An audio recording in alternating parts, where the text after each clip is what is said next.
Ezekiel പ്രവാചകന്റെ പുസ്തകത്തിൽ നിന്നുള്ള വായന 5-ാം അധ്യായം 1 മുതൽ 17 വരെയുള്ള വചനങ്ങൾ. മനുഷ്യപുത്ര, നീ മൂർച്ചയുള്ള ഒരു വാളെടുക്കുക, അത് ഒരു ക്ഷൗരക്കത്തിയായി ഉപയോഗിച്ച് നിന്റെ തലയും താടിയും വടിക്കുക. എന്നിട്ട് ഒരു തുലാസെടുത്ത് രോമം തൂക്കി വിഭജിക്കുക. ഉപരോധത്തിൻ്റെ ദിവസങ്ങൾ പൂർത്തിയാകുമ്പോൾ നീ ഇതിൻ്റെ 1/3 ഭാഗം എടുത്ത് പട്ടണത്തിൻ്റെ നടുവിൽ വെച്ച് തീയിൽ ദഹിപ്പിക്കുക. 1/3 ഭാഗം വാളുകൊണ്ട് അരിഞ്ഞുകൊണ്ട് പട്ടണത്തിന് ചുറ്റും നടക്കുക. 1/3 നീ കാറ്റിൽ പറത്തണം. ഊരിയ വാളുമായി ഞാൻ അവയെ പിന്തുടരും. അവയിൽ നിന്ന് ഏതാനും എടുത്ത് നിന്റെ മേലങ്കിയുടെ വിളുമ്പിൽ കെട്ടിവെക്കുക. അവയിൽ നിന്ന് വീണ്ടും കുറച്ചെടുത്ത് തീയിലിട്ടു ദഹിപ്പിക്കുക. അവിടെ നിന്ന് ഒരു അഗ്നി പുറപ്പെട്ട് ഇസ്രായേലിലെ എല്ലാ ഭവനങ്ങളിലേക്കും വ്യാപിക്കും. ദൈവമായ കർത്താവ് അരുളി ചെയ്യുന്നു, ഇതാണ് ജെറൂസലേം. ജനതകളുടെയും രാജ്യങ്ങളുടെയും മധ്യേ അവളെ ഞാൻ സ്ഥാപിച്ചു. എന്നാൽ ജനത്തിൻ്റേതിനേക്കാൾ ദുഷ്ടതയോടെ അവൾ എൻ്റെ കൽപ്പനകൾ ലംഘിച്ചു. ചുറ്റുമുള്ള രാജ്യങ്ങളെക്കാൾ കൂടുതലായി അവൾ എൻ്റെ പ്രമാണങ്ങളെ ധിക്കരിച്ചു. അവൾ എൻ്റെ കൽപ്പനകൾ നിരസിച്ചു. അവയ്ക്കനുസൃതമായി അവൾ പ്രവർത്തിച്ചില്ല. ആകയാൽ ദൈവമായ കർത്താവ് അരുളി ചെയ്യുന്നു, നിങ്ങൾ ചുറ്റുമുള്ള ജനതകളേക്കാൾ ധിക്കാരികളാണ്. നിങ്ങൾ എൻ്റെ പ്രമാണങ്ങൾ അനുസരിച്ച് നടക്കുകയോ കൽപ്പനകൾ കാക്കുകയോ ചെയ്തില്ല. ചുറ്റുമുള്ള ജനതകളുടെ നിയമങ്ങൾ പോലും നിങ്ങൾ അനുസരിച്ചില്ല. ദൈവമായ കർത്താവ് അരുളി ചെയ്യുന്നു, ഞാൻ തന്നെ നിനക്കെതിരായിരിക്കുന്നു. ജനതകളുടെ മുമ്പിൽ വച്ച് നിന്റെ മേൽ എൻ്റെ വിധി ഞാൻ നടപ്പിലാക്കും. ഞാൻ ഒരിക്കലും ചെയ്തിട്ടില്ലാത്തതും ഇനി ഒരിക്കലും ചെയ്യുകയില്ലാത്തതുമായ കാര്യങ്ങൾ നിന്റെ മ്ലേച്ഛതകൾ നിമിത്തം നിനക്കെതിരായി ഞാൻ ചെയ്യും. നിന്റെ മധ്യ പിതാക്കന്മാർ പുത്രന്മാരെയും പുത്രന്മാർ പിതാക്കന്മാരെയും ഭക്ഷിക്കും. നിന്റെ മേൽ ഞാൻ ന്യായവിധി നടപ്പാക്കും. നിന്നിൽ അവശേഷിക്കുന്നവരെ ഞാൻ നാനാ ദിക്കുകളിലേക്ക് ചിതറിക്കും.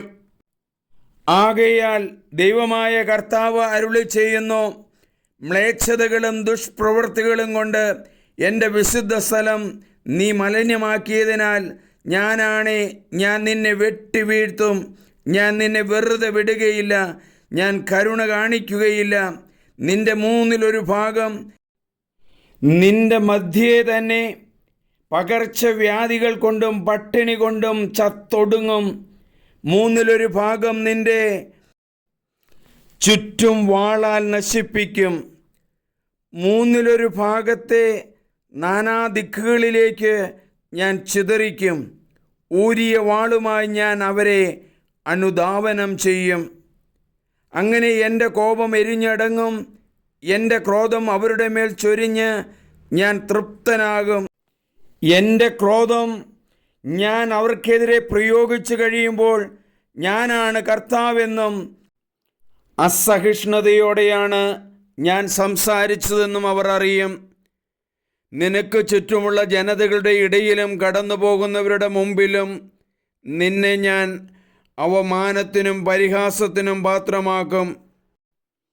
ഞാൻ കോപത്തോടും അമർഷത്തോടും കഠിന ശിക്ഷകളോടും കൂടി നിന്റെ മേൽ ന്യായവിധി നടത്തുമ്പോൾ നീ ചുറ്റുമുള്ള ജനതകൾക്ക് നിന്ദാപാത്രവും പരിഹാസ വിഷയവും താക്കീതും ഭയകാരണവുമായിരിക്കും. കർത്താവായി ഞാൻ പറഞ്ഞിരിക്കുന്നു, ക്ഷാമമാകുന്ന മാരക അസ്ത്രങ്ങൾ, നശിപ്പിക്കുന്ന അസ്ത്രങ്ങൾ നിനക്കെതിരെ ഞാൻ അയക്കും. ഞാൻ നിന്റെ ഇടയിൽ ക്ഷാമം വർദ്ധിപ്പിക്കും. നിന്റെ അപ്പത്തിൻ്റെ അളവ് ഞാൻ കുറയ്ക്കും. ക്ഷാമത്തെയും ഹിംസ്ര ജന്തുക്കളെയും ഞാൻ നിനക്കെതിരെ അയക്കും. അവ നിന്റെ സന്താനങ്ങളെയെല്ലാം അപഹരിക്കും. പകർച്ചവ്യാധിയും രക്തച്ചൊരിച്ചിലും നിന്നിലൂടെ കടന്നു പോകും. ഞാൻ നിന്റെ മേൽ വാൾ വയ്ക്കും. കർത്താവായ ഞാൻ പറഞ്ഞിരിക്കുന്നു. നമുക്ക് പ്രാർത്ഥിക്കാം. ദൈവമേ, ഞങ്ങൾക്ക് മനസ്സിലാകാൻ സാധിക്കാത്ത രീതിയിലുള്ള അടയാളങ്ങളും കാര്യങ്ങളുമാണല്ലോ എസെക്കിയേൽ പ്രവാചകനിലൂടെ അങ്ങ് ആവശ്യപ്പെടുന്നത്. അവരുടെ പാപം നിമിത്തവും ദൈവത്തിൽ നിന്ന് വളരെ അകന്നു പോകുന്ന ആ സാഹചര്യത്തിലുമാണല്ലോ പ്രവാചകനെ നിയോഗിച്ചത്. സത്യത്തിൻ്റെ പാത മനസ്സിലാക്കി ക്ഷാമവും ദുരിതവും രോഗങ്ങളും ഞങ്ങളുടെ വീടുകളിൽ നിന്ന് ഞങ്ങളുടെ സ്ഥാപനങ്ങളിൽ നിന്ന് മാറിപ്പോകുവാനായിട്ട് അങ്ങയുടേതായ വഴികളിലേക്ക് ഞങ്ങൾ തിരിഞ്ഞ് അങ്ങയുടെ പാദങ്ങളിൽ നമസ്കരിക്കാൻ ഞങ്ങളെ പഠിപ്പിക്കണമേ. സത്യത്തിൽ ഞങ്ങൾ വിശ്വസിക്കുവാനും ദൈവവിശ്വാസമുള്ളവരാകുവാനും ഞങ്ങളെ പഠിപ്പിക്കണമേ. അതിനായി ഞങ്ങൾ പ്രാർത്ഥിക്കുന്നു, നിൻ്റെ അനുഗ്രഹം തേടുന്നു. ദൈവമേ നന്ദി, ദൈവമേ ആരാധന. സ്നേഹമുള്ളവരെ, എൻ്റെ പേര് സണ്ണി പുൽപ്പറമ്പിൽ. നിങ്ങളെല്ലാവരും ഇത് മറ്റുള്ളവർക്ക് ഷെയർ ചെയ്യണം, സബ്സ്ക്രൈബ് ചെയ്യണം. ദൈവമേ നന്ദി.